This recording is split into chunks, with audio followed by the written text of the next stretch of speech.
राधानगरी ते दाजीपूर रस्त्याची दुरुस्ती आणि नूतनीकरणाचं काम सुरू असल्यानं हा रस्ता वाहतुकीला बंद ठेवण्यात आला होता। मात्र जिल्हाधिकारी अमोल येडगे यांनी 30 एप्रिल 2025 पर्यंत दिवसा मर्यादित वाहतुकीला परवानगी दिली आहे। विद्यार्थ्यांच्या परीक्षा आणि अत्यावश्यक सेवेचा विचार करून एसटी बस आणि ॲम्ब्युलन्ससाठी दिवसा वाहतुकीला मुभा देण्यात आली आहे। राधानगरी ते दाजीपूर रस्त्याची दुरुस्ती आणि नूतनीकरणाचे काम 10 मार्चपासून सुरू असून 30 एप्रिल 2025 पर्यंत चालणार आहे। या कालावधीत सर्व प्रकारच्या वाहतुकीस बंदी घालण्यात आली आहे। तथापि स्थानिक ग्रामस्थ, विद्यार्थी आणि नोकरदारांच्या सोयीसाठी जिल्हाधिकारी अमोल येडगे यांनी मोटार वाहन कायदा 115 आणि 116 अन्वये दिवसा मर्यादित वाहतुकीला परवानगी दिली आहे।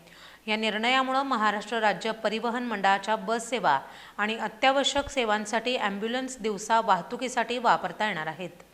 विद्यार्थ्यांच्या परीक्षा आणि स्थानिक नागरिकांच्या दैनंदिन गरजांचा विचार करून हा निर्णय घेण्यात आला आहे।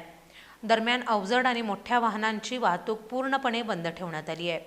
कोकणातून कोल्हापूरकडे येणारी अवजड वाहनं फोंडा, कणकवली, फाटा, नांदगाव, तळेरे, वैभववाडी, गगनबावडा मार्गे वळवण्यात आली आहेत।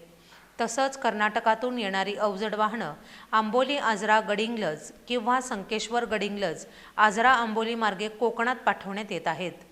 वाहतूक सुरळीत पार पाडण्यासाठी वाहतूक सुरक्षा उपाययोजना राबवण्यात येत आहेत।